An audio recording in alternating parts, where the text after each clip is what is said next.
All right, quick update. Welcome to the Bearded Nomad Van Life. Just a quick update. Mass airflow sensor, I'm going to say 99% that I fixed the P061B code by changing the mass airflow sensor. So far, so good. Disconnected battery, cleared the ECU and the codes. Replaced the air filter with another STP Premium. That's what I had in it. That's what I put in it when I first bought it. And then this last time around, when I cleaned the mass airflow sensor, I ended up, they had the Ford Motorcraft, and I thought, ooh, might as well go with Ford Motorcraft. It's what's recommended, right? Well, that one's a little bit longer than the STP, and the material is a little different on the outer ring, and I replaced it a few weeks ago when I cleaned the mass airflow sensor.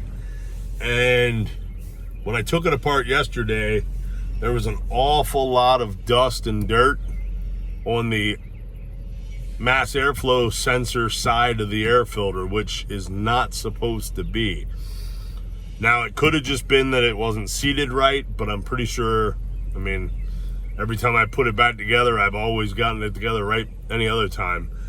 So I'm thinking maybe that Ford Motorcraft filter wasn't fitting right. It's not that I put it together wrong, it's that it wasn't fitting right. So I got another STP Premium filter for this, and it fits and sits so much better in the filter housing than that Ford Motorcraft did. So possibly it could have just been the filter, and I may not have even needed the mass airflow sensor, but it's one of those things where, okay, I could have just started with the $20 part, but then had to get a ride back into AutoZone again later when it still comes up, so instead of taking the risk, okay, spend $101 for two parts right now, first and foremost, just do it and get it done. Do it and get it done. And if it works, great. Then it's one of the two or a combination of the both, but whatever. At least now I know I still have a fresh air filter and I got a new mass airflow sensor. Because all that stuff is, what it did Saturday with the code, with the new check engine light code, that seems to be all taken care of. And I did take it for a test drive last evening, and from my friend's place where I was at, to go up there was a nice hill to go up, and I realized that this thing used to scream when it would have to downshift and go up hills, and now it is so much smoother and not screaming. So I'm going to guess that leads me to believe that it was the mass airflow sensor, and because of it misreading, and I know my fuel mileage had dropped quite substantially on this thing, that I'm 99% sure that was the issue there. Now, out of all my stops, shuts off and restarting, one time yesterday I had it do its the stall, which it's been doing every once in a while for a year. But when you go to the garage and you ask them about it, and they're like, oh, it's not doing it now, it'll start up. Yeah, starts right up, runs great, it's not missing, it's not carrying on. And they're like, yeah, that could be a number of things. They can't even pinpoint it. They have a couple ideas of it could be this, or this, but without actually taking it in and testing stuff and checking stuff out, they don't have a clue. So, basically, but since it still did the start and stall right away one time, I'm going to say 90% chance I still need to replace the ECM. I think the ECM's getting tired and old. The heat from the engine, because in the old days, I used to put the ECM inside the car, normally on the passenger side, kick panel, behind that plastic kick panel, or up under the dash, which would keep the ECM a little bit better off because it wasn't subjected to all the heat constantly while you're driving. Now the ECMs are out under the hood. Mine is right next to the master brake booster, between that and the engine. So all that heat from the engine is cooking that thing. And what are computers not? What's the one worst thing for a computer? Heat. Heat is bad. You know, that's why places like banks, their computer room, it's air conditioned all the time, even wintertime. Sherwin-Williams, when I worked at the warehouse, we had a computer room where all the servers were. That room was kept nice and cool all year round.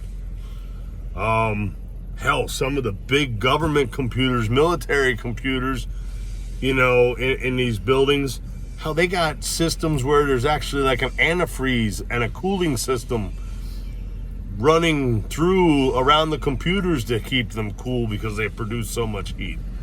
You know, just a little fan it's not like your home computer where you got a little computer fan and that's enough to keep it cool.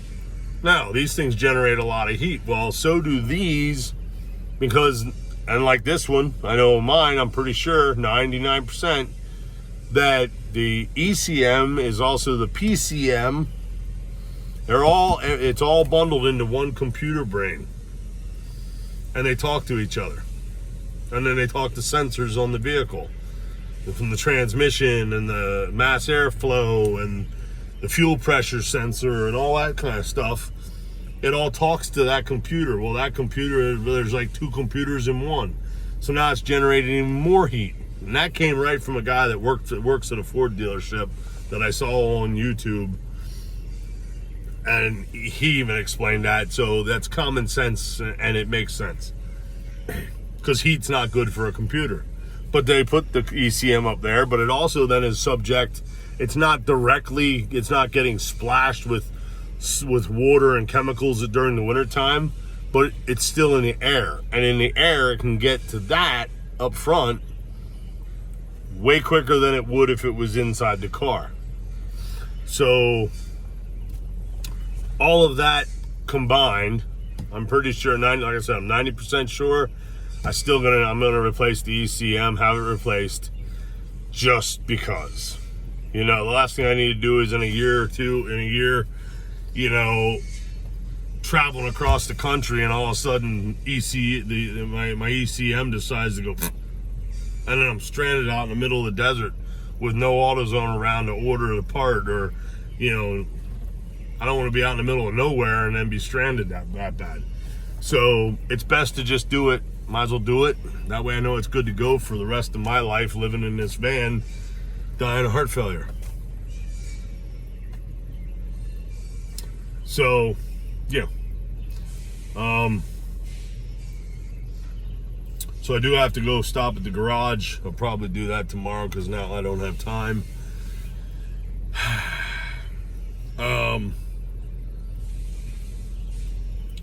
But I'm sure, since I've had to buy between the mass airflow sensor and the air filter, that was gas money. So now I'll just be driving back and forth from work to where I'm doing this paint job, because tomorrow hopefully I'll get the entire garage, outside of the garage, all four walls scrape off the old peeling paint and get it ready to go get the paint. As soon as the check clears, I got paid half the money for the job, so I can go get the paint and stuff that the person wants on it, and that way I can hopefully get that job done by the end of the week, and then get paid the rest of my labor charge for it, and that money will go towards the ECM part, I guess. And then I do have a friend that offered to lend me the money, whatever I need to get it fixed, which I appreciate greatly. I really do. But it is tough for me to ask for help like that from people. I don't like, I've never been one to ask people for, my pop was the only person I could go to and easily ask for help from.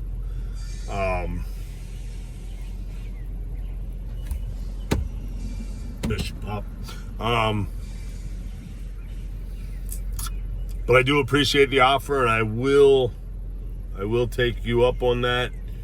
But I am going to try to get this job done. Hopefully the van keeps running right and gets me through to where I can at least get this job done, and then hopefully that way that's less that I have to, less to borrow and pay back. But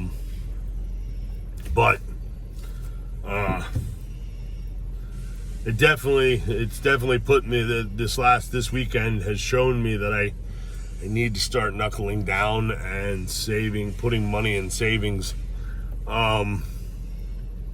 and start getting to where I have an emergency. I gotta get my emergency fund. I'm gonna have an emergency fund, and then I'm gonna have my savings, which is gonna be for my living expenses once I get to where I can retire and take off and go fulfill my goals that I have set before I pass on to the next realm.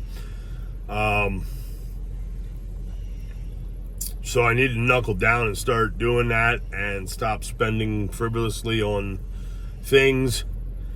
So now that the van build, the last two major components that I needed to order for the van are on their way, being shipped. And then I can pretty much officially say that the van build is done, minus one or two other little things that I'm going to do on it to it, like for my solar shower. That's kind of a necessity for when I'm out and about boondocking or going rock hounding and get all messy in the summer with dirt and mud and sweat. It'd be nice to be able to set up my shower and take a shower and put on clean clothes to drive back, wherever, to back down here to this area from where I go digging. But because I don't have one of my gym's not up in that area. There's probably one somewhere, but not that I pass, so I'm not going out of my way to get to it. So my solar shower would work great for the summertime, spring, summer, and fall.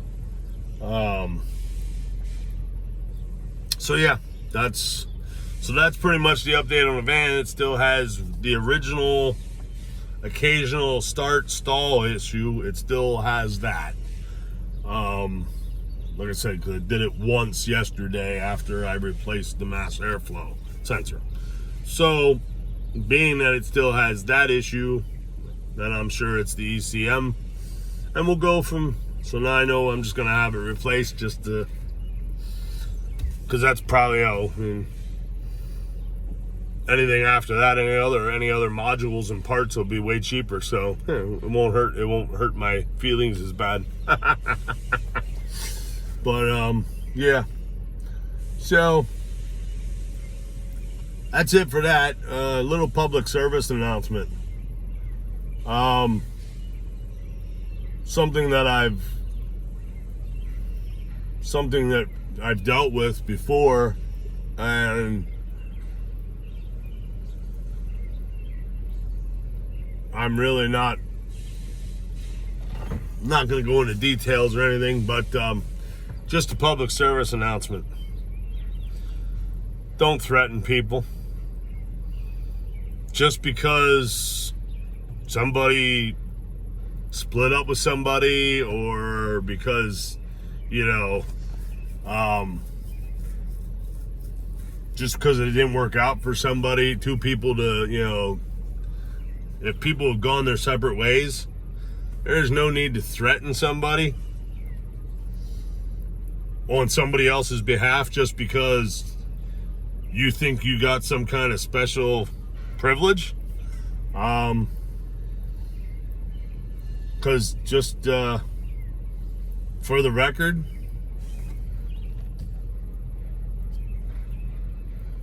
a gift was bought stuff originally, and originally I said, no, that's all right, I'll wait till I see it. Oh, no. Person insisted on buying me a gift. Buying me something as a gift. Now says, I expect that money back. Fine, here you go. I Venmo'd the money. There you go. Growing up in my day, that's called Indian giving. You're an Indian giver. But hey, whatever. I don't even care about that. I don't give a shit. I really don't. Bless you. Bless your family. I hope you all have a happy life. But when someone else comes around and sends me a message, don't threaten me that you better never see me in public, asshole. That right there is a threat. And now with today's, with the shit going on in the world, that would be taken as a terroristic threat. Don't go there. I'm an advocate of my rights and my law, the laws that protect me. I know all about my rights and my law and the laws that protect me under the PA Castle Doctrine. Don't threaten me and don't come at me. Because you come at me, the fact that under my medical circumstances, I'm even more protected by the PA Castle Doctrine than someone that doesn't have my medical circumstances. So if you're gonna, so just the main public service announcement is, don't threaten people that you don't know. You don't know people well enough to make a threat against them. And don't think about coming at me if you see me in public. That would be your worst mistake. Just the threat alone, well, maybe I'll go to the police. They'd love to see that message. They'd probably be more than happy to file charges. So, don't push me. Don't test me. You don't know me. You don't know me. Okay? And apparently, you don't know enough about the laws and the ways of the world at your young age. You don't know me well enough, and you don't know enough about the world to be trying to make a threat to me. An old man dying of heart failure? How about you go grow up a little bit? Okay, worry about yourself. Grow up. It's time to be an adult now. Time to grow up and leave all the little childish stuff behind.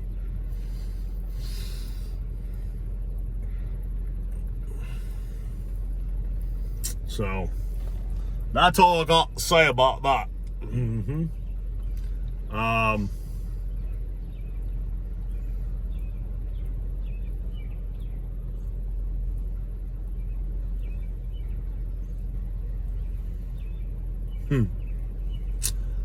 Oh, and I do have, just so everybody knows, I just gotta find time, but I'm gonna be a little busy here, so it's probably gonna be a bit delayed. But I do have footage from the Celtic Fling, and I got Albanach playing live, and I think I got some from Sire playing live, and some other footage and pictures from the Celtic Fling. So I will be getting that up eventually, but right now, getting this paint job done is top priority, so I can make the money to put towards getting the van completely okay. So, but that video, something along that line, a video with that stuff and the picture slideshow will be coming up eventually, from the Celtic Fling. I'm not even sure if I actually got any good footage of me in my kilt or not. I'm not sure. But,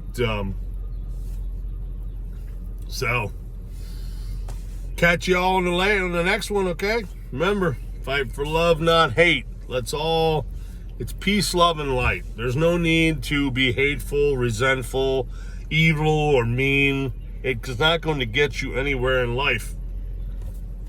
The thing I have learned from my younger years, karma will bite you in the ass for being that way.